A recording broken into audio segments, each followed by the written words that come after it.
Mock parliament is an educational tool to promote understanding of the working of the government in a democracy.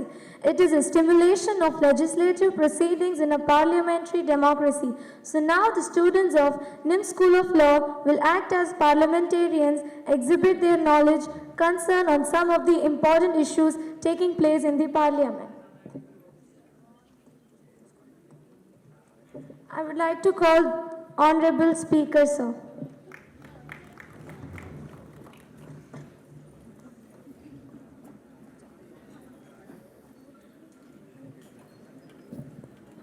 अनेकता में एकता इस देश की शान है। अनेकता में एकता इस देश की शान है, इसलिए मेरा भारत देश महान है। तो मैं इसी सिलसिले में आप सबसे निवेदन करना चाहूंगा कि राष्ट्रगान के लिए अपने अपने स्थान पर खड़े हो जाएं।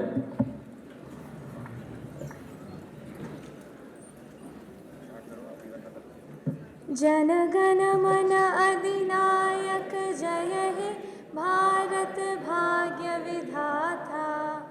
पंजाब सिंध गुजरात मराठा द्राविड़ उत्कल बंगा। विंध्य हिमाचल यमुना गंगा उच्चल जलधि तरंगा। तव शुभ नामे जागे तव शुभ आशीष मांगे। गाए सब जय गाथा जनगण मंगल दायक जय हे भारत भाग्य विधाता। जय हे जय हे जय हे जय जय जय जय हे। भारत माता की जय।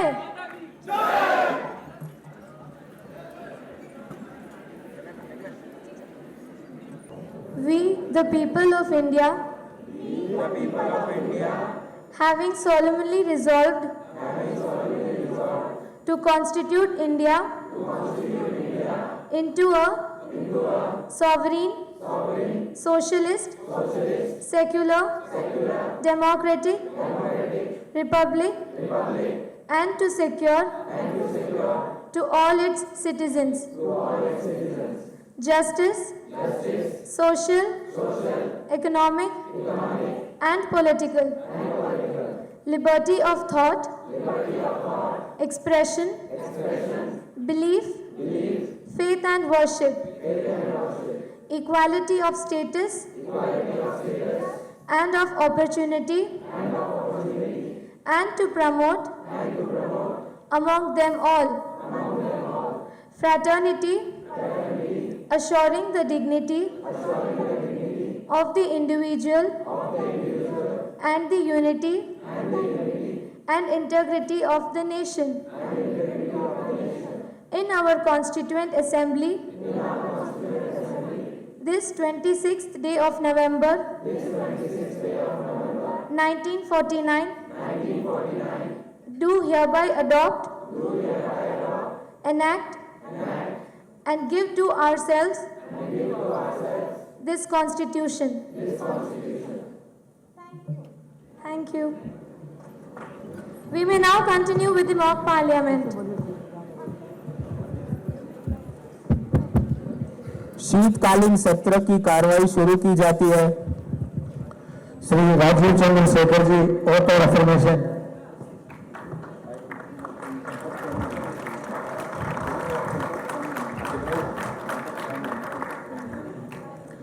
मैं राजीव चंद्रशेखर ईश्वर की शपथ लेता हूं कि मैं विधि द्वारा स्थापित भारत के संविधान के प्रति सच्ची श्रद्धा और निष्ठा रखूंगा। मैं भारत की प्रभुता और अखंडता अक्षुण्ण रखूंगा। मैं संघ के मंत्री के रूप में अपने कर्तव्यों का श्रद्धापूर्वक और शुद्ध अंतःकरण से निर्वहन करूंगा तथा मैं भय या पक्षपात, अनुराग या द्वेष के बिना सभी प्रकार के लोगों के प्रति संविधान और विधि के अनुसार न्याय करूंगा। धन्यवाद।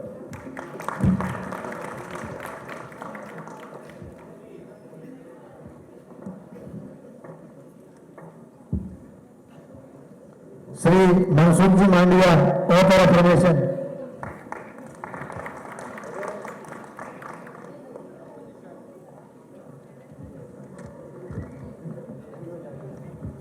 मैं मनसुख मांडविया ईश्वर की शपथ लेता हूँ कि मैं विधि द्वारा स्थापित भारत के संविधान के प्रति सच्ची श्रद्धा और निष्ठा रखूंगा। मैं भारत की प्रभुता और अखंडता अक्षुण्ण रखूंगा। मैं संघ के मंत्री के रूप में अपने कर्तव्यों का श्रद्धापूर्वक और शुद्ध अंतःकरण से निर्वहन करूंगा तथा मैं भय या पक्षपात, अनुराग या द्वेष के बिना सभी प्रकार के लोगों के प्रति संविधान और विधि के अनुसार न्याय करूंगा। धन्यवाद।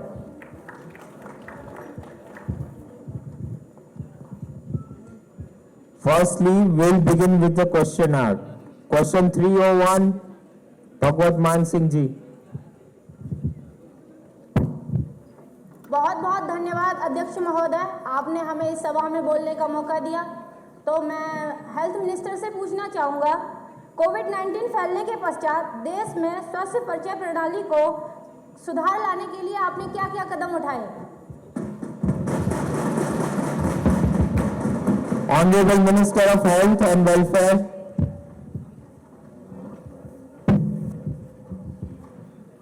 माननीय स्पीकर महोदय, मैं आपका बहुत आभारी हूं कि आपने मुझे बोलने का अवसर प्रदान किया।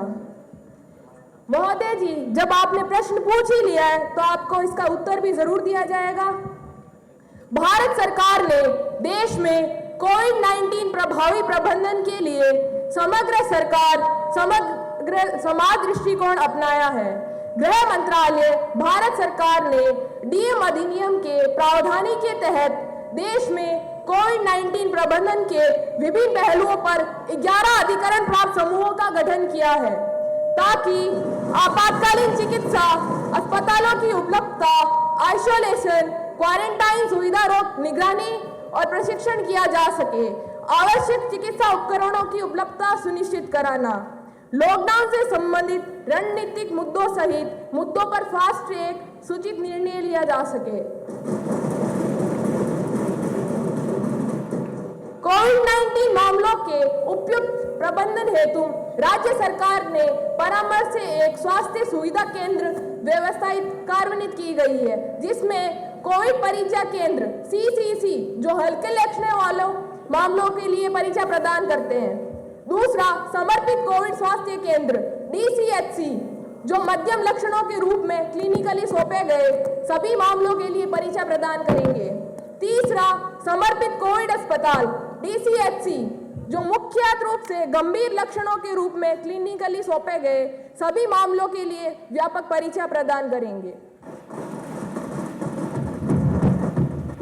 जब पूरे देश में वैक्सीन नहीं थी तो आपने विदेश में भेजी गई। क्या आपको नहीं लगता कि आपको पहले अपने देश की सुरक्षा देखनी चाहिए थी, क्योंकि वोट तो आपको यहाँ की जनता करती है और आपने अपने देश की सुरक्षा देखी नहीं और पहले ही विदेश में वैक्सीन भेज दी गई। क्या आपको नहीं लगता कि आपको देश को पहले देखना चाहिए, बाद में देखना चाहिए?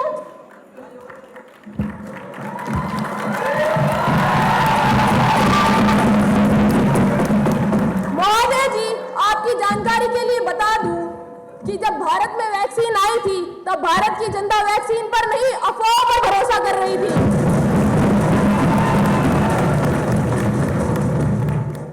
और भारत की जनता को भी पता हो किसे वोट दे रही है। जब हम कार्य करेंगे तो हमें वोट भी मिलेगा। और आपकी जानकारी के लिए यह भी बता दूं कि एक टीके की लाइफ स्पैन सिर्फ 6 महीने की होती है, तो हम उसे लगवाए भी ना और खराब भी कर दें, ये कौन सी बात होती है? इसीलिए भारत सरकार ने ये फैसला लिया विदेश में वैक्सीन पहुंचाने का। और हम वसुधैव कुटुंबकम की संस्कृति में माने जाने वाले लोग हैं, जिसमें अपने साथ साथ दूसरों का भी लाभ देखा जाता है। और ये भाव देश में जागरूक कराने वाला सिर्फ एक ही व्यक्ति है, वो है हमारे माननीय प्रधानमंत्री श्री नरेंद्र मोदी जी। तो कृपया इस बेवजह के मुद्दे को ना उठाएं और बात को समझने की कोशिश करें। मंत्री महोदय, मैं कुछ पूछ सकता हूँ? भगवत मान जी, समय का विशेष ध्यान रखें और विषयों पे भी चर्चा होनी है। अध्यक्ष महोदय, ये जनता की सुरक्षा का सवाल है, हमें पूछने दें। जी प्लीज। मंत्री महोदय जी, जो 24 मार्च को आपने लॉकडाउन लगाया था वो बिना किसी सूचना और प्लानिंग के लगाया था। आपने एक बार भी जनता के बारे में सोचा था? आपको नहीं लगता कि इस बारे में सूचना देनी चाहिए थी पहले से? क्योंकि जो रोजगार डेली का कमाते हैं और जो छोटे छोटे मजदूर हैं उनके बारे में आपने एक बार भी नहीं सोचा। आपको सोचना चाहिए था। आपने उसके बारे में क्या सोचा?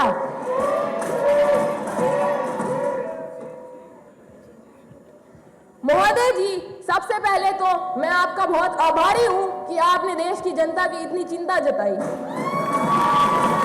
चलिए आपकी चिंता भी अभी दूर कर देते हैं। जिस तरीके से कोरोना दुनिया में फैल रहा था, हमारे भारत में भी स्प्रेड हो रहा था, उस वक्त हमारे पास कोरोना टेस्ट करने के लिए एक लेबोरेटरी नहीं थी। हमारा इंफ्रास्ट्रक्चर तैयार करने के लिए ये लॉकडाउन लगाया गया था। दूसरा, हमारे पास पीपीई किट नहीं थे, तो हम हमारे वॉरियर्स को, डॉक्टर्स को ऐसे ही भेज देते ताकि वो भी बीमार हो जाए। ये जनता के हित में ही लॉकडाउन लगाया गया था। और बहुत सारी डेवलप कंट्रीज भी इस समय इस लाचारी से गुजर रही थी। मैं किसी पर्टिकुलर कंट्री का उल्लेख नहीं करना चाहता, तो हमारी कंट्री को इस लाचारी से बचाने के लिए ये लॉकडाउन लगाया गया था। और आज हिंदुस्तान ने ये सब डेवलप भी किया है।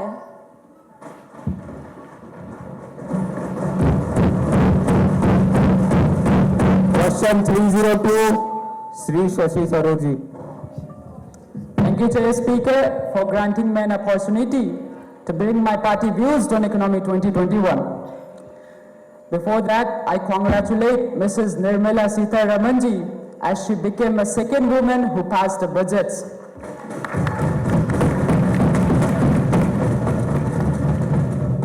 It's a matter of pride for all of us in this august house of nation. Madam, your people think that this is a dream budget. Well, I totally agree, because I can't tell your team and you jhuti.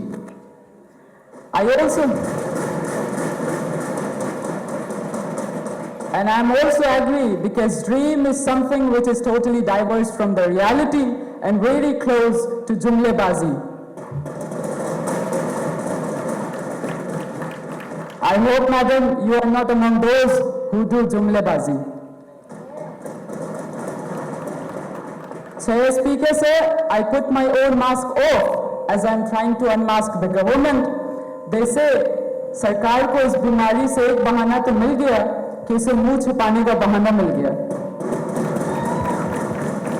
Shashi Tharoor ji please समय का थोड़ा। Chair Speaker, just 1 minute to conclude. In the earlier Jan, there was a compelling indication that there was a virus originated in Wuhan, while in January 30, WHO have declared this as a public emergency. On the same date, India recorded this virus as students in the form of students who returned from Kerala. When the government fails to produce any intangible reaction on this issue, on February 12, my colleagues and MP Shri Rahul Gandhi ji tweeted and publicly warned the state that this virus is a serious issue for our economy. The government was not taking it seriously because they need an excuses to cover up its mistake. And very importantly is they are busy in welcoming Trump in Ahmedabad. Nirmala Sitharaman ji, don't you think it's your responsibility to take it seriously? I think you should talk your Prime Minister for serious action by stating that you did thousands of jumlebazi with the audience, with the public. At least you should achieve 1 and 2 to talk to 9 to dozens about the public, as you are often to do that. Is this where you will gain 7% shoots up in the economy and $5 trillion of your promises? Shashid Tharoor ji, please. Just 1 minute Please. to conclude this, Chair Speaker. And last one is, had you listened to Rahul Gandhi, the situation would be better.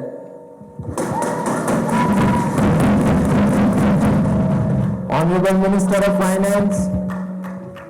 Honorable Speaker, maybe the opposition is out of its focus and won't be able to read my budget carefully. First, go and read it carefully instead of wasting Parliament's time. Chair Speaker साहब, वो जो खुद parliament में late आते हैं और वो time की बात कर रहे हैं। आप खामोश रहे।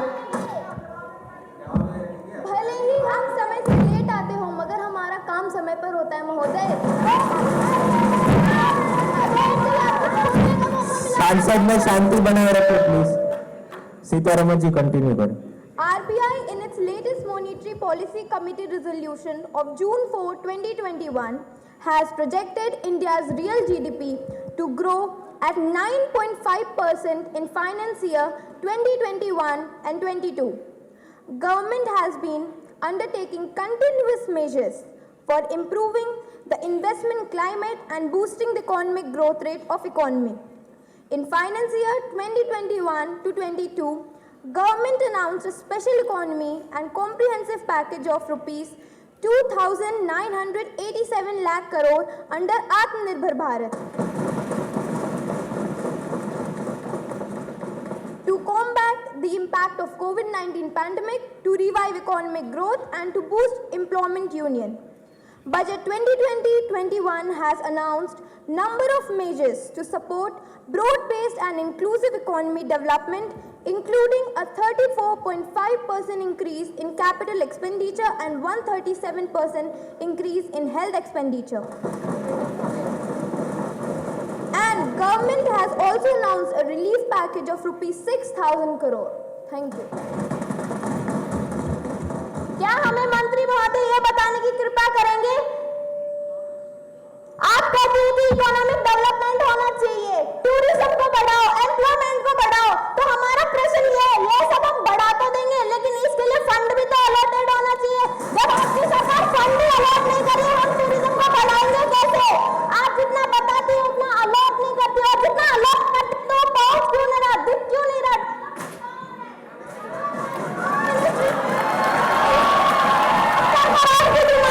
लेकिन आपकी सरकार ने सिर्फ 2021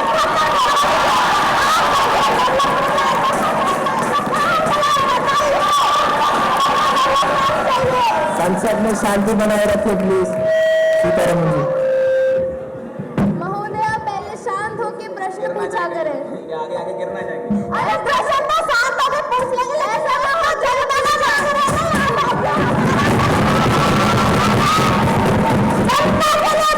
हैं। महोदय पहले मेरी बात सुन ले, फिर कम चिल्लाइए। संसद में शांति बनाए रखें। संसद में शांति बनाए रखें please. Please please please Priyanka ji, संसद में शांति बनाए रखें। महोदय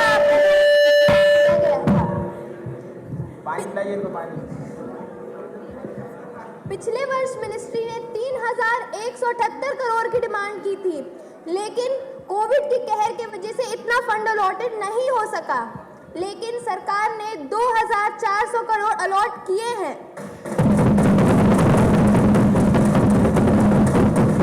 कोविड के चलते जहां सारी इंटरनेशनल सेवाएं बंद हैं, वहां इन मैडम को टूरिज्म बढ़ाना है।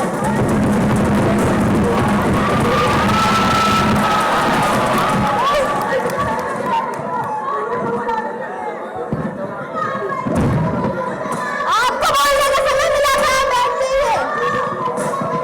बात करना है पीने के लिए। चेयर स्पीकर साहब, आप उन्हें पानी दीजिए पीने के लिए।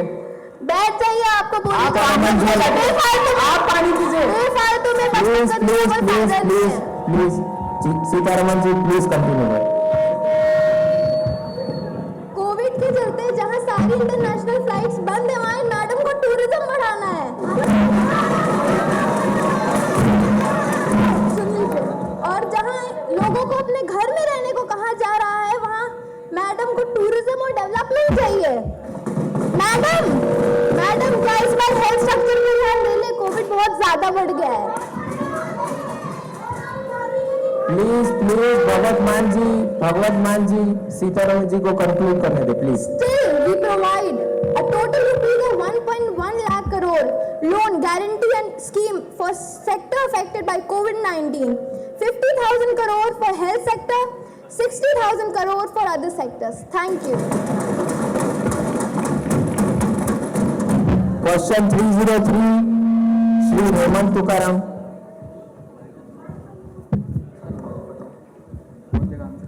धन्यवाद अध्यक्ष महोदय, आपने मुझे प्रश्न पूछने का अवसर दिया। मैं मंत्री महोदय से पूछना चाहूंगा, क्या सरकार कोविड-19 और लॉकडाउन के कारण जिला, राज्य और राष्ट्रीय स्तर पर खेल प्रतिस्पर्धाओं के बंद होने के कारण हुए नुकसान की क्षतिपूर्ति करने के लिए बेरोजगार कोचों को मानदेय और खिलाड़ियों के अभ्यास के लिए आवश्यक सुविधाएं प्रदान करने पर विचार कर रही है या नहीं? Honourable minister of sports and youth affairs. माननीय स्पीकर महोदय जी, आपने मुझे बोलने का अवसर दिया, इसके लिए मैं आपका बहुत बहुत धन्यवाद करता हूं। ना हारना जरूरी है, ना जीतना जरूरी है, ना हारना जरूरी है, ना जीतना जरूरी है। खेल है राष्ट्र निर्माण और व्यक्तित्व निर्माण का जरिया। खेल को बस खेलना जरूरी है, खेल को बस खेलना जरूरी है। मैं माननीय विपक्षी जी को बता दूं कि खेल पूरे राज्य का विषय है और देश भर में खेल कोचों को वित्तीय सहायता तथा खिलाड़ियों को खेल सुविधाएं प्रदान करती है। खेलों के विकास का उत्तरदायित्व राज्य सरकार और राष्ट्रीय खेल परिसंघ का होता है और भारत सरकार इस संबंध में राष्ट्रीय खेल परिसंघ और राज्य सरकारों के प्रयासों की पूर्ति करती है।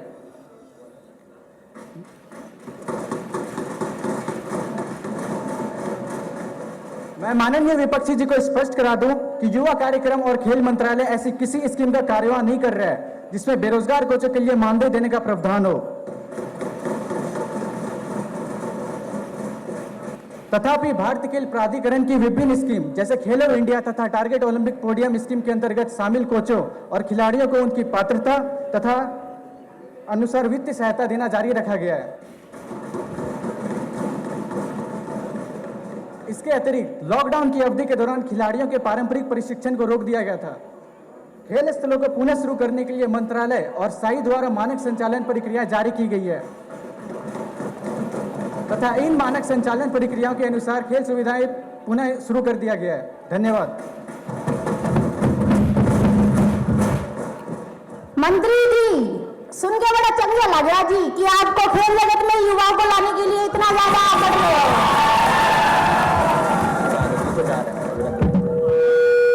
आप जो इतना प्रयास कर रहे हो खेल जगत में युवाओं को लाने का, आपने एक बार भी जाके ग्रामीण क्षेत्रों में मुहैया करवाया कि वहां खेल के लिए मैदान है या नहीं है? और ना ही आपने वहां जाके, अगर खेल उपकरण है तो मैदान नहीं है और मैदान है तो खेल उपकरण नहीं है।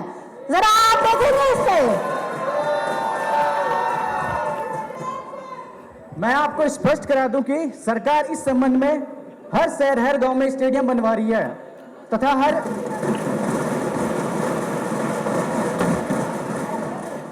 हर स्कूलों में पीटी टीचर भी उपलब्ध करा रही है और साथ ही हर स्टेडियमों और खेलों में उपकरण भी प्रदान करा रही है। और मैं आपको स्पष्ट करा दूं कि सरकार इस संबंध में अपनी संपूर्ण प्रयास जारी रखी है। धन्यवाद। क्वेश्चन नंबर 304 श्रीमती सजदा Ahmad.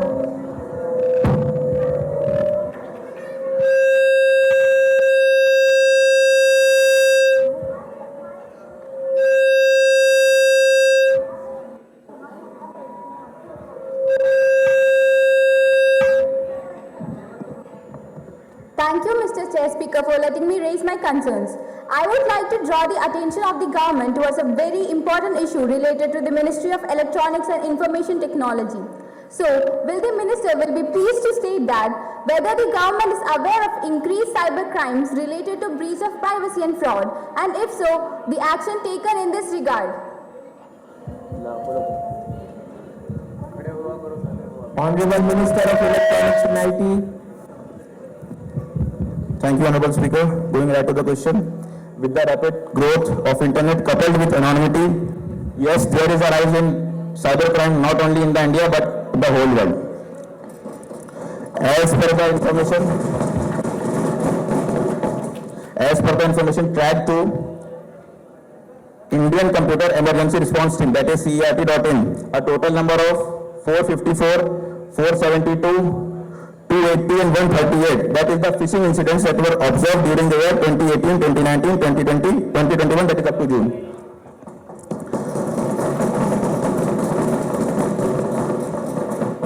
Further, a total of 6, 4, 4 and again 4, that is financial fraud, sir, consisting of ATM cards, point of sale systems, that is POS. UPI, that is Unified Payment Interface, has been reported during the year 2018, 2019, 2020 and 2021, that is up to June. Thank you, sir. Minister, whether the government proposes to introduce any bill related to data security and privacy for the digital field. Sir, the personal data protection bill that they are talking about was introduced in Lok Sabha on 11th of December 2019 by the Ministry of Electronics and Information Technology. The bill seeks to provide the protection of every personal data of Indian country citizen. The bill right now is under the consideration by Joint Parliament Committee. Thank you, sir. Speaker sorry to interrupt, but अभी recently ये बात उठी थी कि बहुत सारे opposition ministers का MP का मोबाइल्स हैक किया गया है। तो आईटी मिनिस्टर होने के नाते आपने क्या क्या स्टेप लिया बता सकते हैं आप? आईटी मिनिस्टर के साथ साथ मैं भारत का मिनिस्टर हूं, समझ रहे हैं आप सर। और अगर भारत की सुरक्षा के लिए कोई सामने आएगा तो उसको मैं नहीं छोड़ूंगा, समझ लिया सर आपने। आपके भी हैक होंगे, सबके हैक होंगे। अगर भारत की सुरक्षा से कोई सवाल करेगा तो सबके हैक होंगे सर, समझ गए ना। मिनिस्टर साहब, जब आपने कहा था कि बिल अभी पास हो रहा है, न्यू बिल पास हो रहा है, 2019 से 2021 आ गया है, तो बोल लीजिए साहिबा, ये लीजिए आपकी ये बात भी हम पूरी अरे आपने कहा और हमने नहीं किया, ऐसा थोड़ी ना हो सकता है। प्रियंका जी, प्रियंका जी, अरे हमने बहुत किया, प्रियंका जी, कोमर जी, प्रियंका जी, आप अगर सवाल सुने ना तो ज्यादा अच्छा है, आप बीच में ना बोले, सवाल संसद में शांति बनाए रखे माननीय मोहतरमा से बोलने दें। भाई पहले आप उनका अरे बात तो आप लोग बोलेंगे। चलिए हम ही पूछ लेते हैं। नहीं, अब उनसे पूछेंगे पहले उनसे।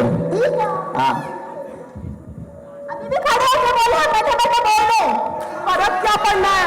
आपके क्वेश्चंस बेबुनियाद ही है, चाहे खड़े बेबुनियाद है, आप उनके जवाब तो दे दीजिए। कौन चलिए पूछ लेंगे। बेबुनियाद पूछते हैं, आप बुनियाद वाले पूछ लेना।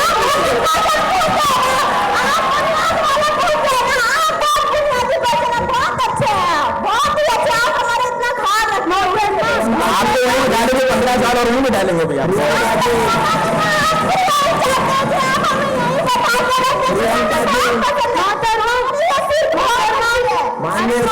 सुनिए, प्लीज प्रश्न पर है। मोहतरमा, आप किस काम की बात कर रहे हैं? आपको 50 साल दिन पहले तब तो कुछ कर नहीं पाए आप, आज आप जवाब मांग रही है।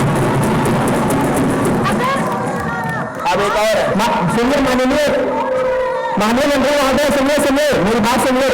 चीफ स्पीकर, इन्होंने अभी ऐसा कोई काम नहीं किया है जिसमें से उनको बात देने की जरूरत पड़े। पहली बात तो ये, आप लोगों के पास कोई काम नहीं किया है।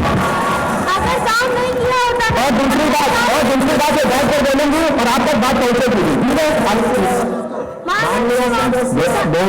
जैसे प्लीज भगवान बैठ जाइए। सबका उन्होंने सबका सम्मान होगा, किसी को नहीं छोड़ेंगे, सबका सम्मान होगा।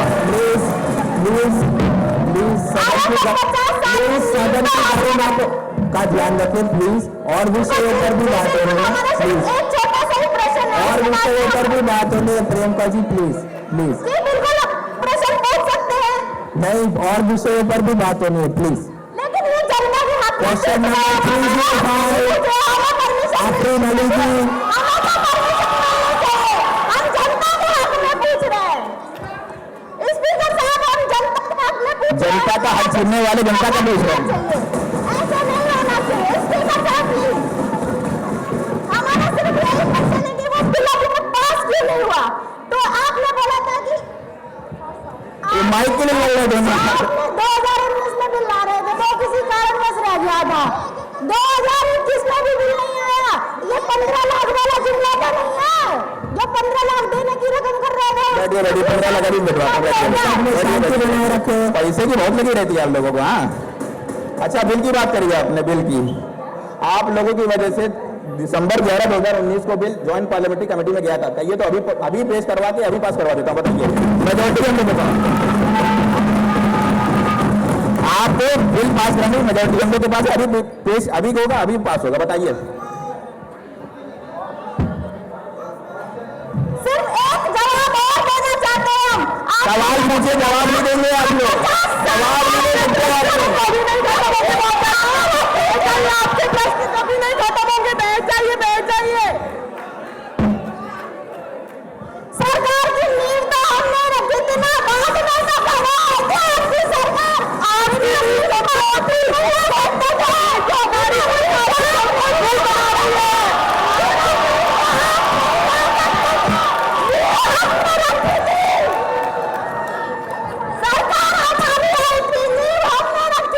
कमजोर थी आपकी, जिसको हमारी सरकार बढ़ा रही है।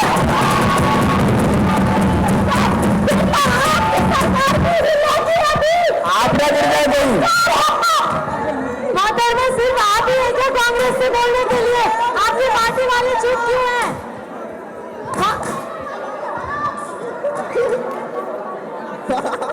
कांग्रेस के पास आपके अलावा कोई है नहीं क्या प्रश्न पूछने के लिए? सिर्फ आप ही खड़े हो। पानी पिलाइए, पानी इनको। मंत्री महोदय, आप एक का जवाब दे नहीं पा रहे, अगर सारे खड़े हो गए तो फिर क्या करोगे? माननीय सदस्य प्लीज, और विषयों पर बात होनी है। क्वेश्चन 305 आफरीन अली जी। আমি ধন্যবাদ করতে চাইছি যে আজকে আমাকে প্রশ্ন বলার জন্য সুযোগ পেয়েছি।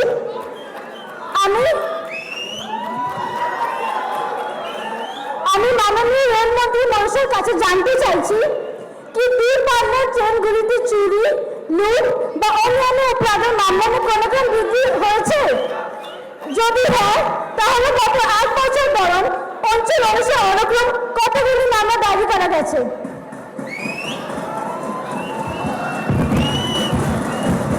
Honourable railway minister please.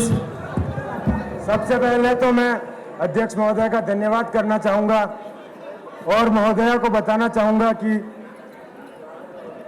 रेलों पर पुलिस की व्यवस्था करना राज्य सरकार का विषय है और इसलिए रेल परिसरों और चलती गाड़ी में अपराधों की रोकथाम करना, मामलों को दर्ज करना, उनकी जांच करना राज्य सरकार की सांविधिक जिम्मेदारी है।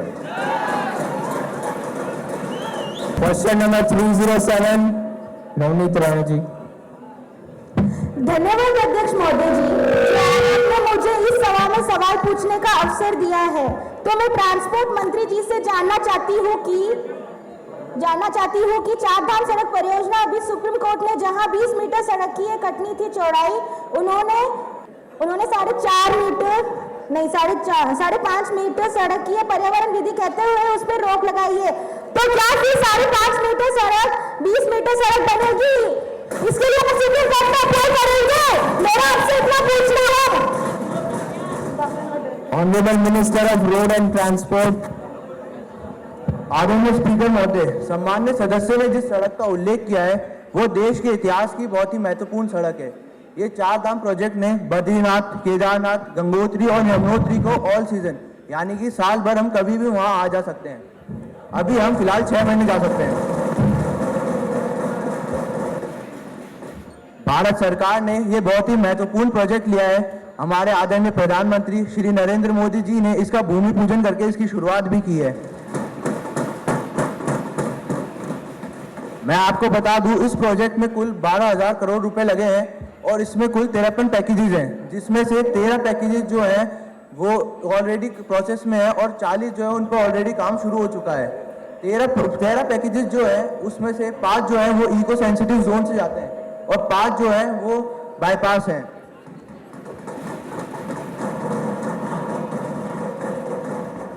ये project strategic point of view से बहुत इंपॉर्टेंट है क्योंकि ये चाइना बॉर्डर को जाता है। तो इसके बारे में मेरी सभी डिफेंस मिनिस्ट्री के लोगों से भी चर्चा हुई और उन्होंने अपना एक एफिडेविट सुप्रीम कोर्ट को डिफेंस मिनिस्ट्री की ओर से दिया है। एक बात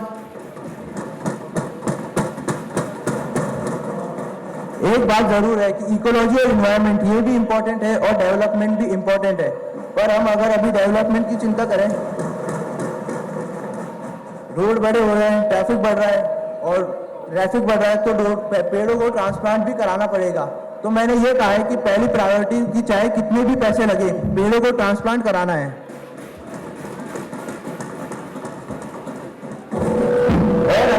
ज़्यादा पेड़ काटना भी पड़ता है, ट्रांसप्लांट नहीं होता है, तो हम एक पेड़ की जगह 10 नए पेड़ लगाएंगे।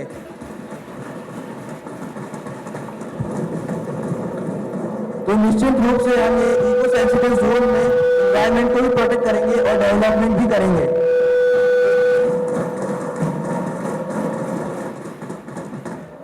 और मुझे खुशी है कि ये जो प्रोजेक्ट है वो 1 साल के अंदर ही देश के लिए खुल जाएगा। धन्यवाद। क्वेश्चन नंबर 307A, रक्षा निखिल खड़से जी।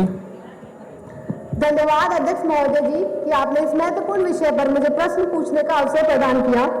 तो मेरा प्रश्न है कि क्या सरकार के तकनीकी शिक्षा गुणवत्ता सुधार कार्यक्रम के लिए एक सतत योजना तैयार करने के लिए केंद्रित राज्यों को समझाने के लिए निरंतर प्रयास कर रही है ताकि इंजीनियरिंग शिक्षा उन्नयन के लिए लगे संकायों द्वारा प्रदान की जाने वाली सेवाओं को केंद्रित राज्यों में रखा जा सके? यदि हाँ, तो तत्संबंधी ब्यौरा क्या है?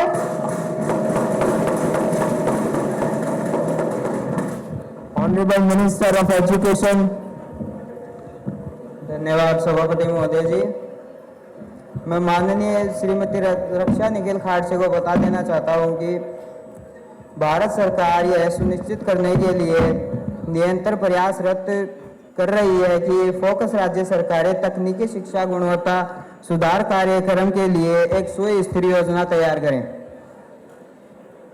नियमित भर्ती के माध्यम से इसे रिक्त संकाय पदों को भरने के लिए एक सुस्थिर कार्य योजना तैयार करने के अनुरोध में फोकस राज्यों को कई पत्र भेजे जा चुके हैं।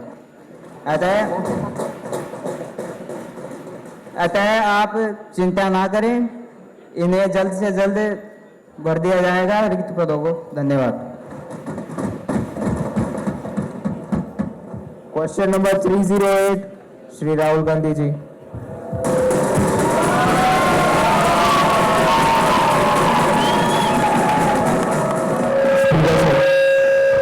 आपने मुझे सदन में बोलने का मौका दिया, मैं उसके लिए आपका आभारी हूं। क्या महिला और बाल विकास मंत्री ये बताने का कष्ट करेंगी? ऐसी रिपोर्ट आई है भारत विश्व में महिलाओं के लिए सबसे असुरक्षित देशों में है। यदि हाँ, तो इसका तथ्य संबंधित ब्यौरा क्या है?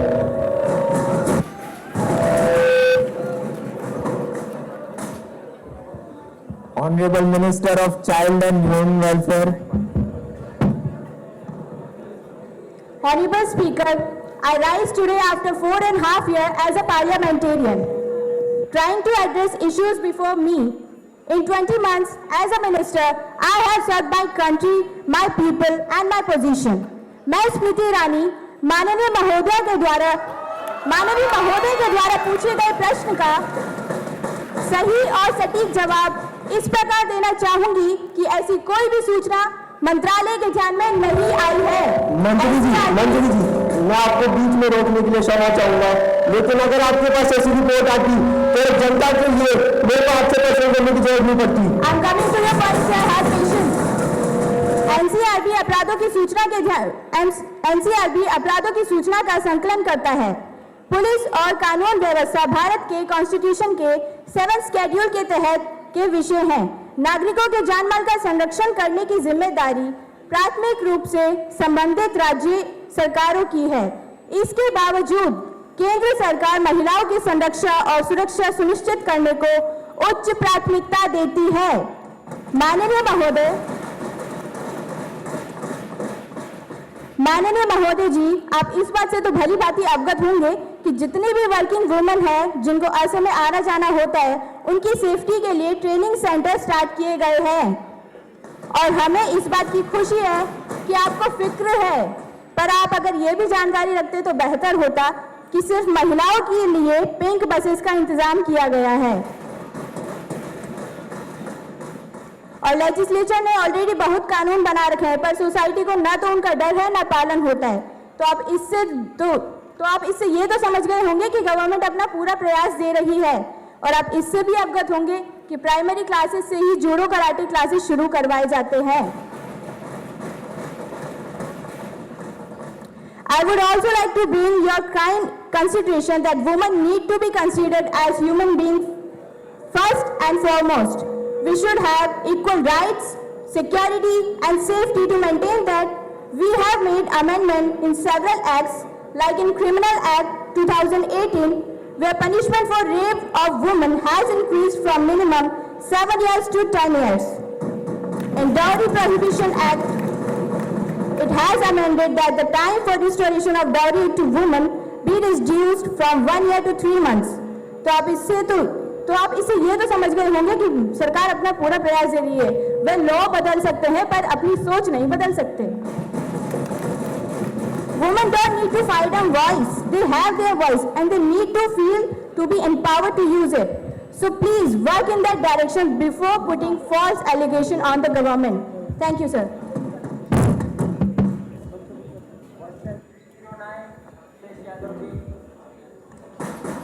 अध्यक्ष महोदय जी का मैं धन्यवाद करता हूं कि मुझे प्रश्न पूछने का मौका मिला। क्या वाणिज्य और उद्योग मंत्री यह बताने की कृपया करेंगे कि क्या स्टार्ट सीड इंडिया फंड के तहत कई परियोजनाओं को वित्तपोषित किया गया है, रोजगार और आर्थिक मूल्य सृजित किया गया है? यदि हाँ तो इस योजना के प्रारंभ से लेकर आज की तिथि तक संबंधित ब्यौरा क्या है? Minister of commerce and industry. अध्यक्ष महोदय जी, आपको मेरा नमस्कार और मेरे सभी साथीगणों को भी मेरा नमस्कार। श्री अखिलेश यादव जी के प्रश्न पर मैं ये कहना चाहूंगी कि माननीय भारत के प्रधानमंत्री जी ने 16 जनवरी 2021 को स्टार्टअप सीड इंडिया फंड की घोषणा की है। इस योजना को उद्योग संवर्धन और आत्मिक व्यापार की 21 जनवरी 2021 की अधिसूचना द्वारा अधिसूचित किया गया है। केंद्र सरकार ने अवधारण के साक्ष्य, प्रोटोटाइप विकार, उत्पाद परीक्षण, बाजार में प्रवेश तथा वाणिज्य कारण हेतु स्टार्टअप को वित्तीय सहायता प्रदान करने के लिए स्टार्टअप सीड इंडिया फंड को अनुमोदित किया है।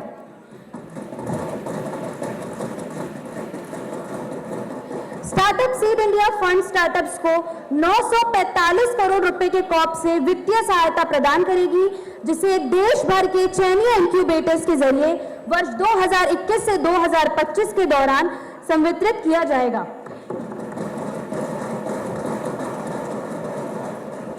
यह स्कीम क्षेत्र निरपेक्ष है तथा यह सभी क्षेत्रों के स्टार्टअप्स की सहायता करेगी।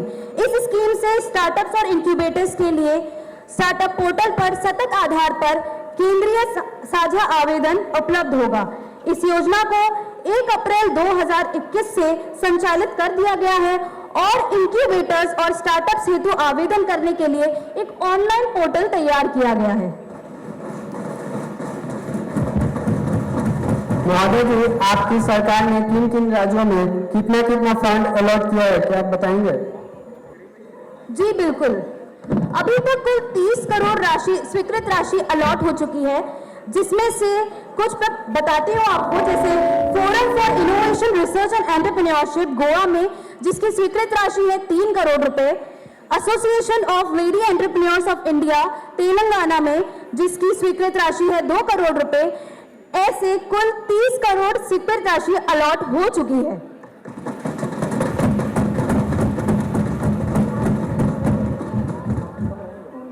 Question number 310 Shri Chirag Paswan ji.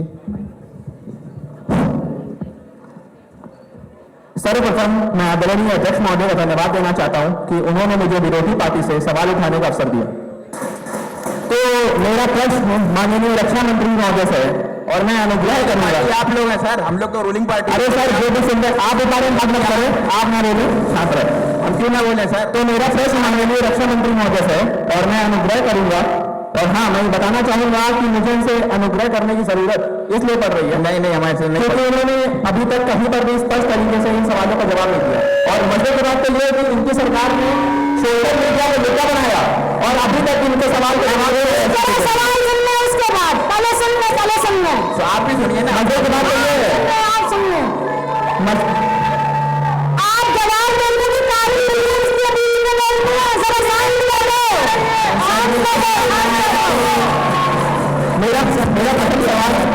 मेरा प्रथम सवाल ये है कि क्या आपने DRDO में, defence research and development organisation में रोबोटिक सोल्जर्स की परिकल्पना की है? और क्या आपने डीआरडीओ में देश की रक्षा के लिए क्या क्या कदम उठाए जरा ये भी बताएं। और साथ ही साथ ये भी बता दें कि विश्व में कौन कौन सा देश रोबोटिक सोल्जर्स का उपयोग कर रहा है। Honourable minister of defence please. मैं माननीय महोदय का धन्यवाद करता हूं और सदन में उपस्थित सभी सदस्यों को सांत्वना देना चाहता हूं और कहना चाहता हूं कि इस विषय में आप निश्चिंत हो जाइए, क्योंकि डीआरडीओ ने रोबोटिक सोल्जर्स की परिकल्पना आरंभ नहीं की है, परंतु आंतरिक सूत्रों और सैन्य अधिकारियों की माने तो भारत आने वाले कुछ ही वर्षों में रोबोटिक सोल्जर्स का इस्तेमाल करने लगेगा।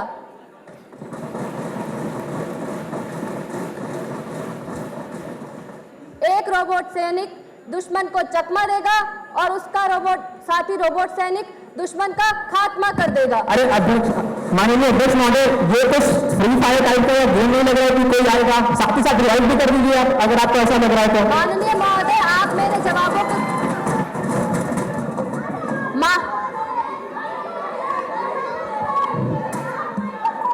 पहले माननीय महोदय, सांसद जी को तो जवाब सुनने की क्षमता ही नहीं है और गेम की बातें तो ये इसलिए करते हैं क्योंकि ये खुद गेम खेलते हैं। वो दिख रहा है सरकार में, आपकी सरकार का काम दिख रहा है, वो सरकार का काम दिख रहा है आपका।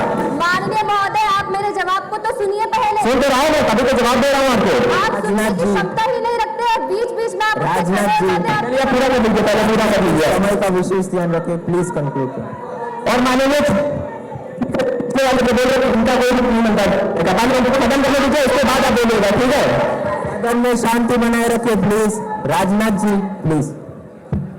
चीन पाकिस्तान के भावी मोर्चों की चुनौतियों को देखते हुए भारत ने वायुसेना, जल सेना और थल सेना की सुरक्षा के लिए भी कदम उठाए हैं। माननीय महोदय, मल्टी वारफेयर के सूत्रों की माने तो आने वाले कुछ ही वर्षों में रोबोटिक सैनिक सेना के स्थान पर कमांड करेगा। अच्छा, साथ ही साथ इस बात का जिक्र करिए कि आपकी बुलेट प्रूफ जैकेट का क्या हुआ? कहीं वो नकली दिखाते हैं फिर तो नहीं बदल गया, जैसे पिछले चरण से होता आ रहा है।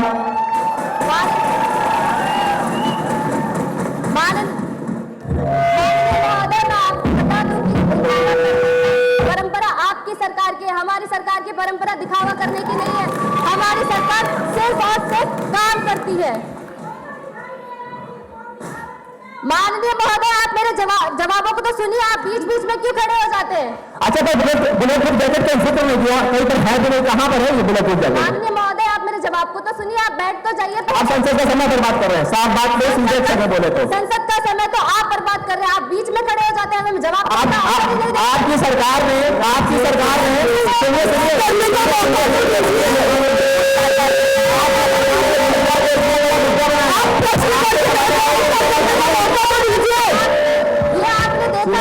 कभी सभा में क्रोधित नहीं होता, पर आप बार बार खड़े होकर मुझे क्रोधित क्यों कर रहे हैं? आप मेरा जवाब तो सुनिए। सुनिए ना, बताइए, मेरा जवाब दीजिए अपना। कहीं पर पक्ष तो ही नहीं रहा आपका जवाब। महोदय सुनिए, शांति रखिए, शांति, उसके लिए शांति चाहिए होता है, मस्तिष्क का संतुलन। शांत की बात आप मत करें प्लीज, कृपया करके शांत की बात ना करें, प्लीज कंक्लूड करें। अरे सवाल तो सही आए और मुद्दा तो आप ही का है, मीडिया का। आप सुन लीजिए महोदय, आप सुन लीजिए। Please please please Rajnath ji को कंक्लूड करने दो, प्लीज प्लीज। महोदय जी सुन तो लीजिए, मैं आपको बता दूं कि वर्ष 2009 जब कांग्रेस सरकार सत्ता में थी, 1,86,000 बुलेट प्रूफ जैकेट की मांग की गई थी, जो कि कभी संपूर्ण नहीं हुई, परंतु वर्ष 2016 में 50,000 एवं 2018 में 1,86,000 बुलेट प्रूफ जैकेट प्रोवाइड किए गए और मांग को संपूर्ण किया गया। है कहाँ पर वो? फिर एक बात मैं पूछ रहा हूँ आपसे। देखिए महोदय जी, अपनी सीट ये बात करके तो संसद का समय बर्बाद कर रहे हैं, फिर एक बात मैं बोल रहा हूँ, कहीं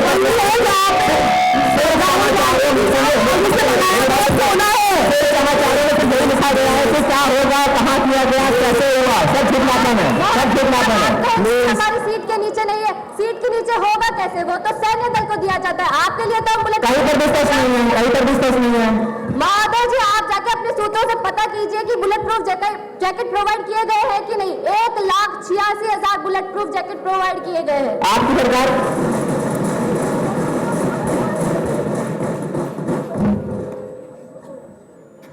question number 311 Shri Shashi Tharoor ji. Thank you, Chair Speaker. Thank you, Chair Speaker, for granting me an opportunity. Before that, agriculture minister ये कह रहे थे कि राहुल गांधी जी जिस तरह से आलू डाल के सोना निकालते हैं, बिल्कुल ये मुमकिन है, क्योंकि जब मोदी साहब बादल से ट्रांजिस्टर को रोक सकते हैं और जब नाली से चाय बना सकते हैं और उस वक्त डिजिटल कैमरा यूज कर सकते हैं जिस वक्त डिजिटल कैमरा नहीं था, तो बिल्कुल हम भी आलू से सोना निकाल सकते हैं। शशि थरूर जी प्लीज कम। और रही बात चीफ ने की, अपोजिशन जो रूलिंग पार्टी है वो थोड़ा कम चीफ है क्योंकि गलत लग जाएगा।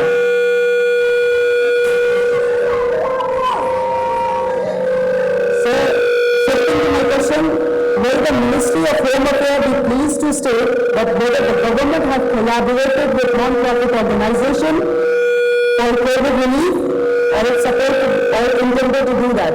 Thank you, Chair Speaker. Honorable Home Minister, please. माननीय अध्यक्ष जी, देश में कोविड-19 के प्रसार को शामिल कराने के लिए केंद्रीय सरकार ने एक बहुक्षेत्रीय पूरे सामाजिक और पूरे सरकारी दृष्टिकोण को अपनाया है, जिनमें हमने कई गैर कानूनी संगठनें जिन्हें हम एनजीओस, एसबीओस और एससीओस कहते हैं, उनका भी समर्थन लिया है। इसके साथ साथ हमने एक अधिकार समूह का गठन किया है, जिससे हमने केंद्रीय सरकार और राज्य सरकार को कंटामिनेटेड जोन्स बनाने के लिए, क्वारंटाइन सेंटर्स बनाने के लिए, मास्क की उपलब्धि के लिए और सैनिटाइजर्स की उपलब्धि के लिए भी कहा है।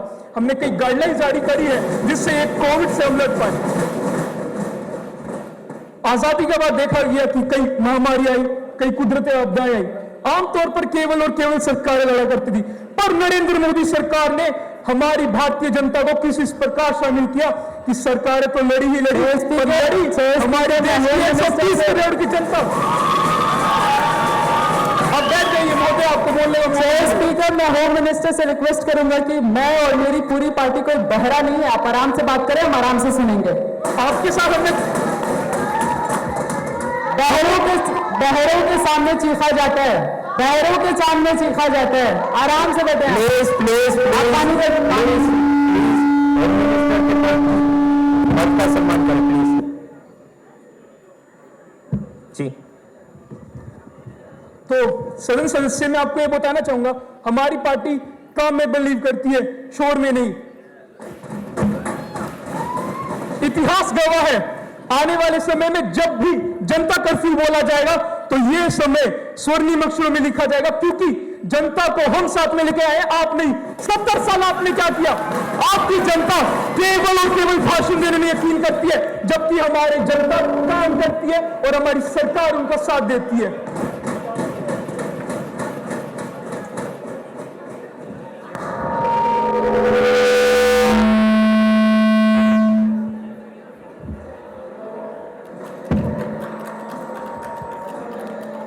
कोविड के समय मजदूरों को रोजगार क्यों नहीं मिला,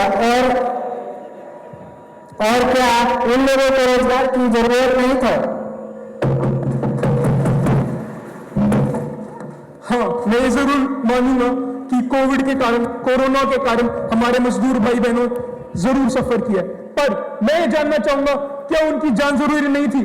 और हमने उनका ख्याल रखने के लिए उनकी जो ट्रांसपोर्ट सुविधा है वो फ्री करी है, और उनको 3000 रुपए देने की भी मांग करी थी, वो हमने दिए हैं उनको, और उनके राशन कार्ड पे जो उनको सुविधा मिलती थी उसकी क्वांटिटी को हमने बढ़ाया है। आप कृपया अपने रिकॉर्ड्स चेक करें और उसके बाद बोले। देश में कोविड-19 के चाहे तो सिर्फ इंडिया ही नहीं, पूरे विश्व उससे इफेक्ट हुए, और आप रिकॉर्ड्स उठा के देख लीजिए, चाइना और इंडिया की इकोनॉमी है जो भी स्टेबल है, और बाकी डेवलप्ड कंट्रीज भी उसके आगे फेल हो गए हैं।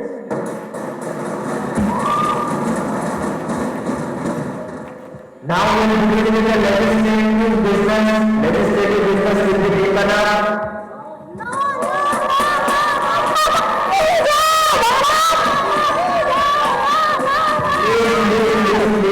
Please, opposition, please, आपके पास कोई ऑब्जेक्शन है तो प्लीज जी की तरफ।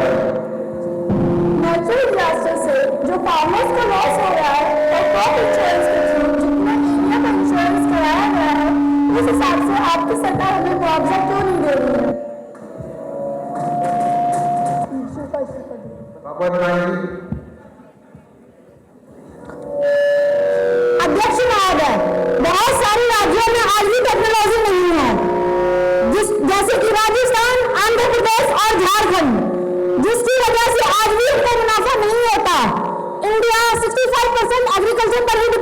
है। और आप ये भली बात जानते होंगे कि जिस चीज में, जिस फील्ड में टेक्नोलॉजी नहीं होगी तो वो वहां डेवलप कैसे करेगी। और हमें इंडिया का डेवलपमेंट चाहिए, तो हमें उस फील्ड में टेक्नोलॉजी क्यों नहीं है और क्यों नहीं मिल रही।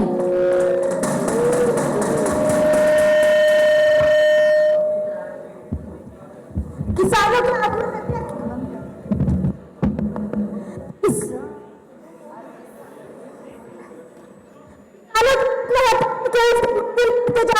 सरकार से आ रही है। Honourable minister of agriculture please. मैं माननीय सांसद गण को माननीय स्पीकर महोदय के माध्यम से यह आश्वासन दिलाता हूं कि प्रस्तावित कृषि कानून की देश के किसानों के पूर्ण रूप से हित में है।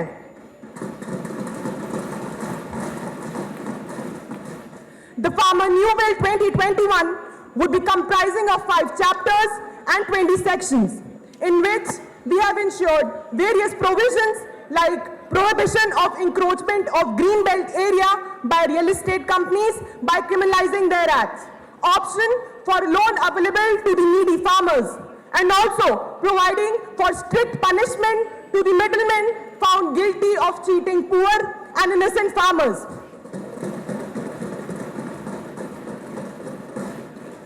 वह इस बिल के अभिनीत होने के पश्चात हमारे देश के किसान भाई बहनों को इसका अधिकतम से अधिकतम लाभ मिले व न्यूनतम परेशानी हो, इसके लिए भी हमारी सरकार ने उपाय सोचे हुए हैं और इन्हीं उपायों को मद्देनजर रखते हुए सरकार बिल ला रही है।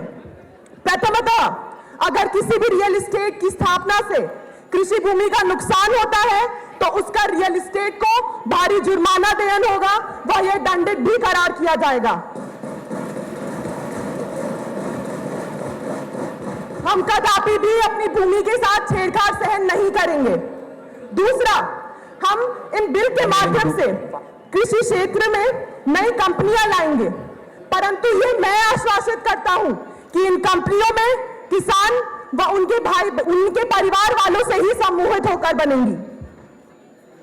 I would also like the Parliament to know that we are thinking of digitalizing the agriculture sector so that the farmers would be enabled to sell their products online as well.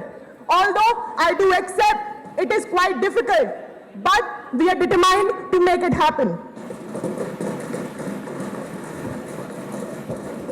And also lastly, not only this, our government has also waived off loan of certain sections of farmer, which actually has helped in lowering down of suicide cases.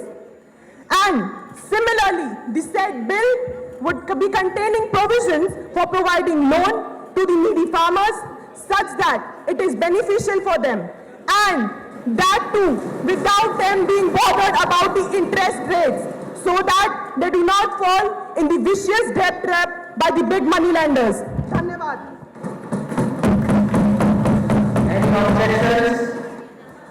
मंत्री जी, loans तो आप पहले थे, seeds pesticides पहले भी free थे, उसके बावजूद के आपकी सरकार ने क्या बिल में क्या नए प्रोविजंस लाए हैं? Honourable minister of agriculture please.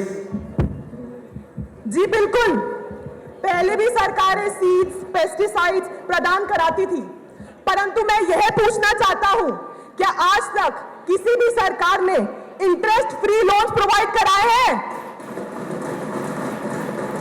जी नहीं, लेकिन हमारी सरकार इस बिल के माध्यम से यह मुमकिन कराएगी और इसी से हमें पूर्ण आशा है कि हमारे किसान भाइयों के आत्महत्या के केसेस में और गिरावट आएगी। धन्यवाद।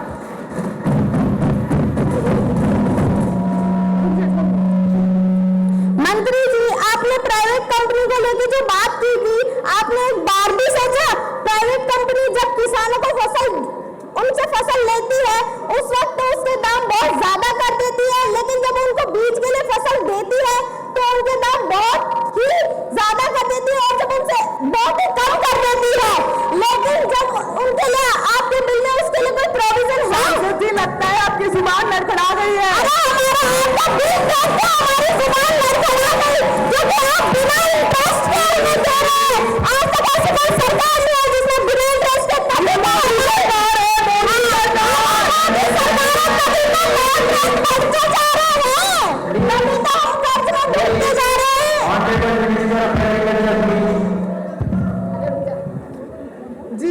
ऐसा प्रतीत होता है कि महोदया से सुनने में कुछ गलती हो गई है। जी आप फिर से सुना दीजिए फिर। अगर नुक्स निकालने के बजाय हमारा बिल थोड़ा ध्यान से सुन लिया होता तो शायद आपका ये प्रश्न नहीं आता, परंतु कोई बात नहीं, मैं इनकी यह परेशानी भी दूर कर देता हूं।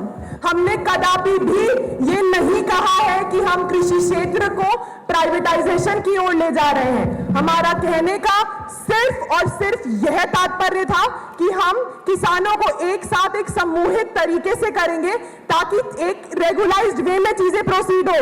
हम ये नहीं कह रहे कि हम प्राइवेटाइज कर रहे हैं। थोड़ा ध्यान से सुनिया करिए महोदया जी।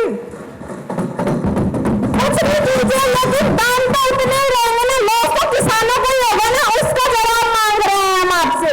अब आपको प्रश्न घुमाने से कोई फायदा नहीं है।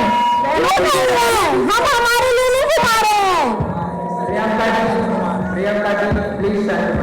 Any other objections?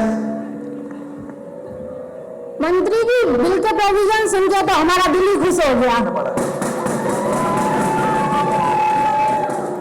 आपने जो अभी अपने बिल में बात कही थी कमेटी बनाने की, कमेटियां तो बहुत बनती हैं, बहुत सुनते हैं कमेटियों के बारे में। जरा आप बताइए कि ये जो बिल में कमेटी बना रहे हैं आप, वो किस बेसिस पे बन रही है, और ये कमेटियां कि इस बात की क्या गारंटी देते हैं कि ये किसानों के लिए हेल्पफुल ही होंगी? Honourable minister of agriculture please. माननीय सांसद जी, जिस कमेटी का हमने उल्लेख किया है उससे संबंधित सभी प्रोविजंस, उससे बनने से लेकर उसकी फंक्शनिंग तक सभी प्रस्तावित बिल में उल्लेखित हैं। मैं आपसे रिक्वेस्ट करता हूं कि जरा जाके बिल एक बार ध्यान से पढ़ लें, आपको अपने प्रश्न का उत्तर स्वयं ही मिल जाएगा।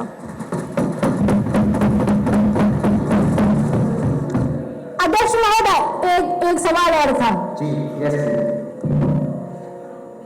आप जो बार बार बात कर रहे हैं बड़ा ही अच्छा लग रहा है, जो हम सुन रहे हैं कि आपकी सरकार इतना ध्यान दे रही है किसानों के लिए, तो हम चाहते हैं भाई बहुत बहुत बधाई हो किसानों को भी और आपको भी कि आप इतना ध्यान रख रहे हैं। तो जरा आपने जो अपने बिल में डिजिटलाइजेशन की बात करी है, आपने बोला कि किसानों के लिए डिजिटलाइजेशन लाना है। आपने बड़े किसानों को भी देखा या छोटों को भी देखा, आपने एक बार भी सोचा है कि वो लोग इस चीज का कैसे प्रयोग करेंगे?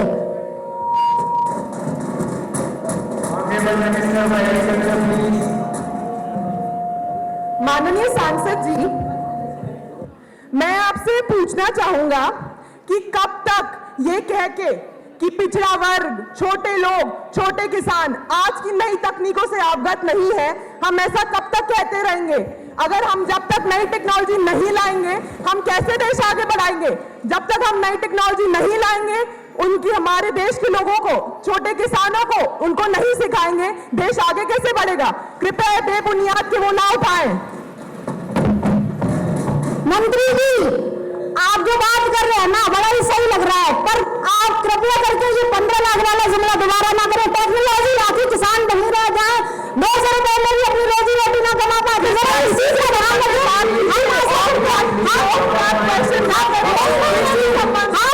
कृषि संबंधित कानून से बात करिए, आप सांसद को वो मत कीजिए। कृषि संबंधित कानून से बात कीजिए, 15 लाख की बात ध्यान मत कीजिए।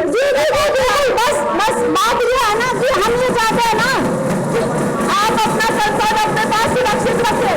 कृषि कानून से जितने भी प्रश्न थे हमने उसके उत्तर दे दिए, हमें बुनियाद प्रश्न जो उत्तर हम नहीं देंगे। बात ये है ना, हम बस ये उम्मीद करते हैं ना कि आप किसानों को गुमराह ना करें। गुमराह करने का काम तो कांग्रेस सरकार बहुत बढ़िया से करके गई है, हमें कुछ करने की जरूरत है। दिख रहा है ना कौन कर रहा है।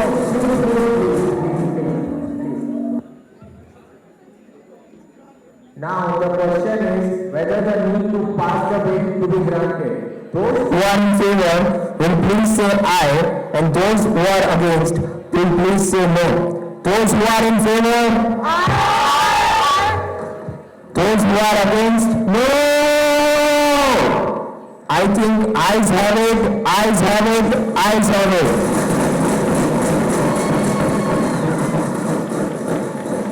The Farmer New Bill 2021 has been passed from the Lok Sabha.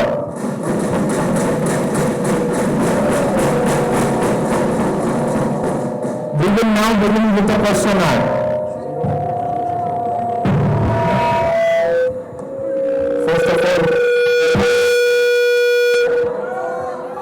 First of all, I would like to ask the minister. आपके लिए हिंदी में ही बोल देते क्योंकि ये सवाल मेरा ही नहीं 130 करोड़ जनता का है। 15 लाख रुपए हर हिंदुस्तानी के खाते में। जुमला नंबर 1। जुमला नंबर 2, हर साल 2 करोड़ युवाओं को रोजगार पे चलते हैं। हमारे प्रधानमंत्री जी ने कहा था हर साल 2 करोड़ युवाओं को रोजगार मिलेगा, लेकिन सिर्फ 4 करोड़ युवाओं को रोजगार मिला। ये मेरे आंकड़े नहीं, मेरे लोगों के आंकड़े हैं। हिंदुस्तान के युवाओं ने प्राइम मिनिस्टर को भरोसा किया, कैसे सच्चाई है उनके हर शब्द की। प्रधानमंत्री जी ने कहा था मैं प्रधानमंत्री नहीं देश का चौकीदार हूँ, मैं प्रधानमंत्री नहीं देश का चौकीदार हूँ। लेकिन जब अमित शाह जी के पुत्र ने राहुल जी पारिवारिक 16,000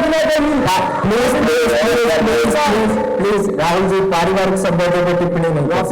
राफेल हवाई जहाज हमारी यूपीए की डील में 5 जो भी है आपने जुमला किया है बताते हैं उसके बारे में सबर कीजिए।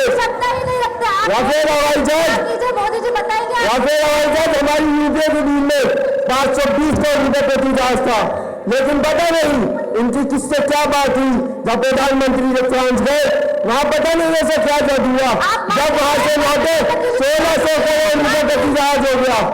पहले डिफेंस मिनिस्टर ने कहा था हम हर भारतवासी को पूरी जानकारी देंगे, लेकिन पता नहीं ऐसा क्या जादू हुआ। डिफेंस मिनिस्टर ने जनता को सच बताने से मना कर दिया। डिफेंस मिनिस्टर ने मोदी जी के दबाव में आकर जनता से झूठ बोला, सच छुपाया। मुझे पता है ये बोलने से पहले और बोलने के बाद आपके अंदर मेरे लिए गुस्सा है, आपके अंदर मेरे लिए नफरत है। आपके लिए मैं पप्पू हूँ, लेकिन मेरे अंदर आपके लिए एक सीधी नफरत नहीं है। धन्यवाद। बैठ जाइए। जाता आ रहे हैं, अरे उधर ही जाइए, प्लीज जा ठीक हो गया।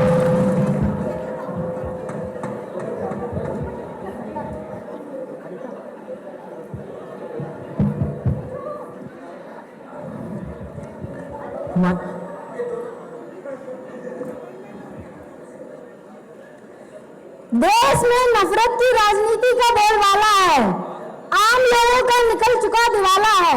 देश में नफरत की राजनीति का बोलबाला है, आम लोगों का निकल चुका दिवाला है। सोने की दुकानों पर लोहे का ताला है और अल्पसंख्यक हर रोज डर के माहौल में रहते हैं। सरकार जी जरा बता दीजिए क्या इन्हीं को अच्छे दिन कहते हैं? छोटा व्यापारी और किसान हो गए हैं दिवालिया, छोटा व्यापारी और किसान हो गए हैं दिवालिया। 9,000 करोड़ लेकर विदेश में विजय मना रहे हैं मालिया। दुश्मन हर रोज बॉर्डर पार कर रहे हैं, हर रोज हमारी जाबाज मर रहे हैं। 10 सर काट कर लाएंगे अगर वो एक काटते हैं, लेकिन मोदी जी तो नवाज शरीफ का वचन केक काट रहे हैं।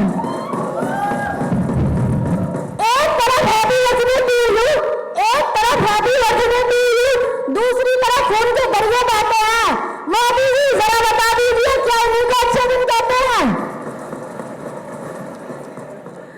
काले धन के बारे में लिखता हो तो कलम सूख जाती है, काले धन के बारे में लिखता हो तो कलम सूख जाती है, और 15 लाख की रकम के बारे में लिखता हो तो स्याही सूख जाती है। हर वादा जुमला निकला, हर वादा जुमला निकला। अब तो सच है कि चाय बनानी भी आती है। करोड़ों लोगों के पास पानी नहीं है पीने को, करोड़ों लोगों के पास पानी नहीं है पीने को। क्या रेडियो पर ही सुनते रहेंगे 56 इंच के सीने को? प्रधानमंत्री जी तो विदेश की सैर पर रहते हैं, प्रधानमंत्री जी तो विदेश की सैर पर रहते हैं।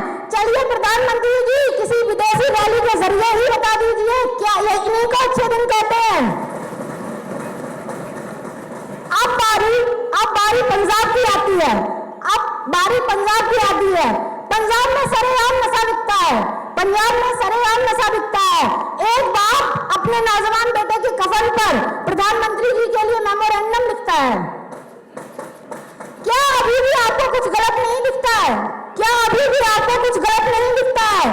पंजाब के किसानों के साथ इंसाफ कीजिए, पंजाब के किसानों का कर्जा माफ कीजिए, जो हर रोज गले में सन्ना डाल के पेड़ पर लटकते हैं। मैं पूछना चाहूंगा, मोदी जी क्या इन्हीं को अच्छे दिन कहते हैं?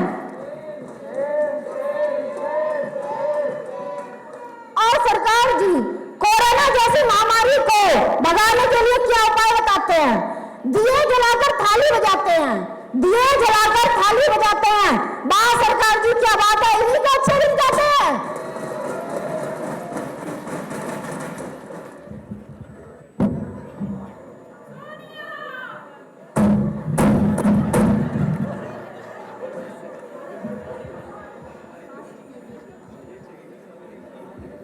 मैं कांग्रेस प्रेसिडेंट मैं सोनिया गांधी भारतीय राष्ट्रीय कांग्रेस की तरफ से doctor B.R. Ambedkar, Jawaharlal Nehru, Sardar Patel, doctor Rajendra Prasad और मौलाना आजाद और संविधान सभा के सभी सदस्यों को प्रणाम नमन करती हूँ, जिन्होंने हमें ये अमूल्य धरोहर विरासत में प्रदान की है। अध्यक्ष महोदय, आपने मुझे सदन में बोलने का मौका दिया, इसके लिए मैं आपका धन्यवाद करती हूँ। आपके माध्यम से मैं सदन का ध्यान सरकार की उच्च योजनाओं की ओर खींचना चाहती हूँ। सदन में अलग से रेल बजट पेश करने की इतनी पुरानी परंपरा का तो पता नहीं, इस सरकार ने क्यों अचानक खत्म कर डाली। लेकिन अब हम कंपनीकरण के मुकदमों संसदीय छानबीन की उम्मीद भी न रखें। ऐसे मामलों में सदन की सामूहिक विवेक का इस्तेमाल करने की अपेक्षा भी न करें। सरकार ने इस फैसले को एक गहरा राग बना के रखा है। कारखानों की मजदूर यूनियन तक को भरोसे में नहीं लिया है और श्रमिकों तक को विश्वास में नहीं लिया है। तो मैं श्रमिकों के, जिन श्रमिकों की खून पसीने से ये उद्योग धंधे खरीद रहे हैं, मैं सरकार को याद दिलाना चाहती हूँ कि सार्वजनिक क्षेत्रों को उद्योगों का बुनियादी साइज कहा गया है। निजी पूंजीपतियों को लाभ पहुंचाना सरकार का काम नहीं है। अध्यक्ष महोदय, पंडित जवाहरलाल नेहरू ने हमारी सार्वजनिक क्षेत्रों को आधुनिक भारत का मंदिर कहा था। आज ये देखकर मुझे बहुत अफसोस होता है कि इस तरह के ज्यादातर मंदिर आज खतरे में हैं। मुनासिबों के बावजूद उन्हें वेतन नहीं दिया जा रहा है और कुछ खास पूंजीपतियों को लाभ पहुंचाने के लिए उन्हें संकट में डाला जा रहा है। तो मैं मोदी गवर्नमेंट से ये क्वेश्चन करना चाहती हूँ कि वो देश की जनता को अंधकार में क्यों डाल रही है।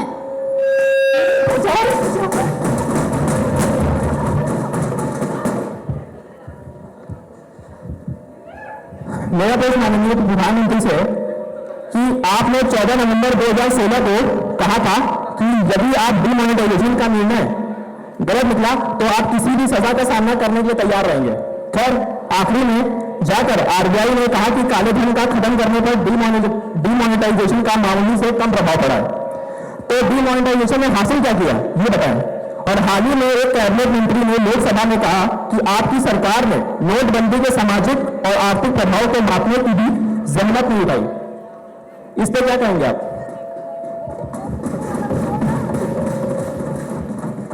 माननीय प्रधानमंत्री जी,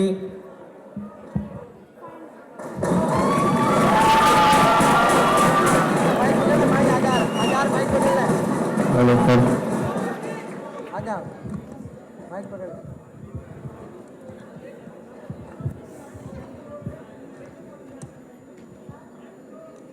दादा कैसे हो?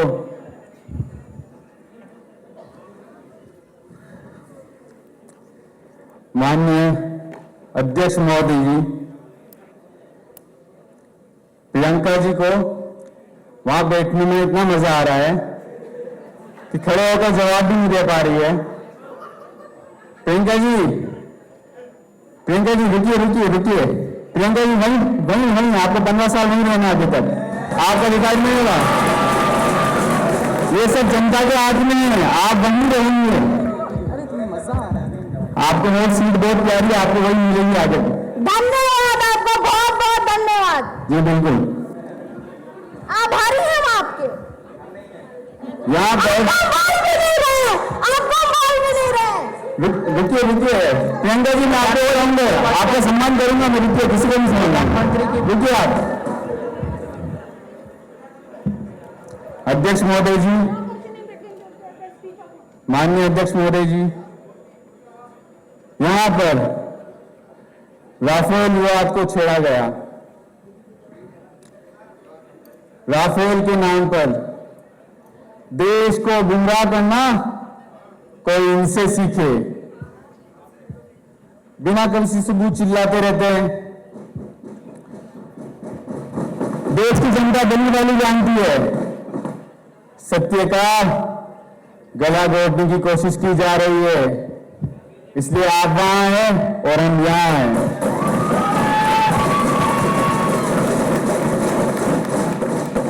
अध्यक्ष महोदय जी, और इस सदन के माध्यम से मैं देश की जनता को यह बताना चाहूंगा कि ये राफेल का जो विवाद है, राफेल का जो समझौता हुआ है, वो दो राजनीतिक पार्टियों के बीच नहीं, दो जिम्मेदार सरकारों के बीच हुआ है, दो जिम्मेदार देशों के बीच हुआ है,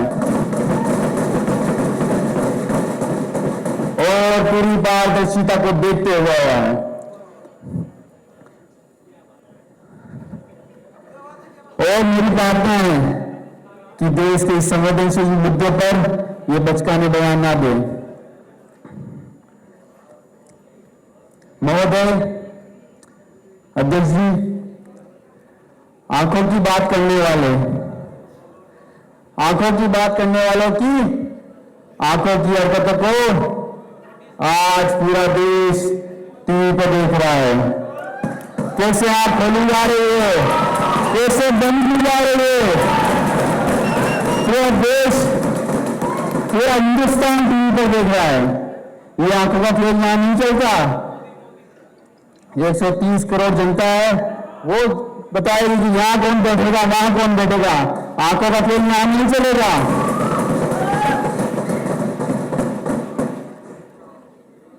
भगवत मान जी, आपके मनोरंजन के लिए धन्यवाद करूंगा। जो गूगल से शायरी छापी है आपने, बड़ा अच्छा लगा, और ये सुन के भी प्रशंसा हुई कि आप मेरे 56 इंच के सीने वाले भाषण को रेडियो पर सुनते हैं। मेरे लिए वक्त निकालने के लिए आपका धन्यवाद। अध्यक्ष महोदय जी, बात लॉजिकल नहीं, सोने की दुकान पे लोहे का ताला है, और कोई भी ताला होता है क्या, मुझे पता नहीं था। सोने की दुकान पर सोने का ताला लगाना हो तो भी बताइए, ताकि कांग्रेस जैसे चोरों को आसानी हो जाए, ताला तोड़ने की जरूरत ना पड़े। अच्छे दिन की बात की है। कांग्रेस के 55 साल और मेरे 55 महीने, जहां कांग्रेस के 55 साल में स्वच्छता का दर 48% था, वो भाजपा बीजेपी राज में आज 98% है।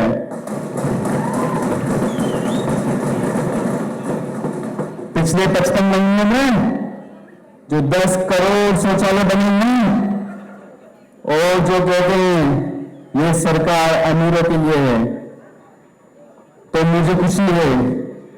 देश के 10 करोड़ लोगों के लिए मैंने शौचालय बनाए हैं। वही मेरे अमीर है, वही मेरे ईमान है, और उन्हीं के लिए मैं यहाँ आया हूं।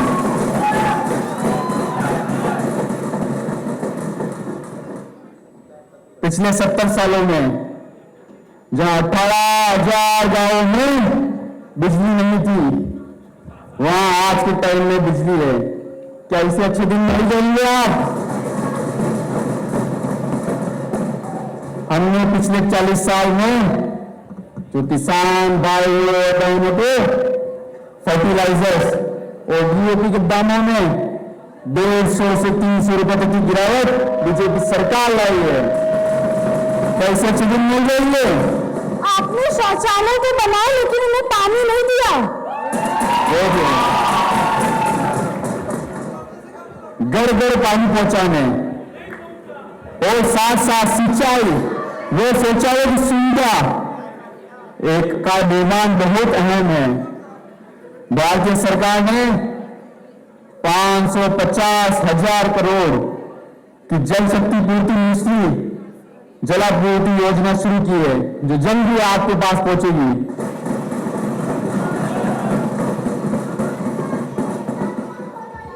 कुछ नेता है बगल मांगी का, मुझे समझ नहीं आ रहा। ये है आम आदमी पार्टी से, तो कांग्रेस को इतना डिफेंड कर रहे हैं, क्या ननियाल बना चुके हैं क्या इनको? विदेश घूमने का मन हो रहा है आपका भी? फ्रांस। आम आदमी का कुछ नहीं दिख रहा। राहुल गांधी जी को, सोनिया गांधी जी को बगल में बैठे हैं, अच्छा इसलिए डिफेंड कर रहे हैं। यहां कई ऐसे सदस्य बैठे हैं जो फसल को फसलेस, बियो को ब्योरा, पारम को परम, अपनी को तेल कह रहे हैं और हमारे सामने बैठे हैं, इसलिए वो वहीं बैठे हैं।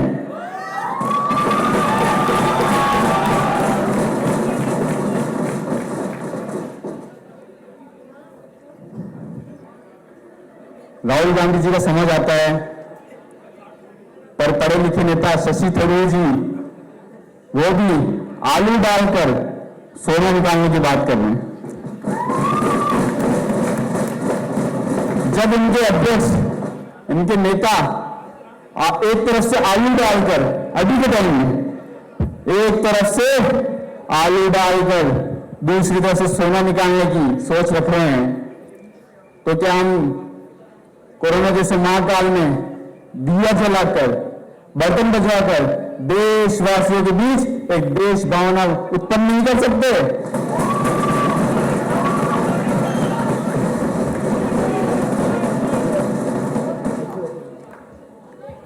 रेलवे बजट को, सोनी जी का प्रश्न, रेलवे बजट को सदन से अलग इसलिए किया गया क्योंकि आप जैसे कुछ नेता इस रेलवे बजट को एक वोट बैंक की तरह इस्तेमाल करते हैं। रेलवे हमेशा केवल आम जनता के हित के लिए है, आप इसे वोट बैंक की तरह इस्तेमाल नहीं कर सकते, इसलिए रेलवे बजट को सदन से अलग किया गया।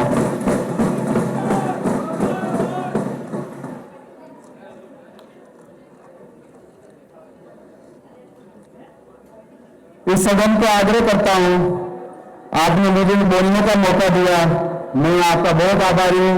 धन्यवाद।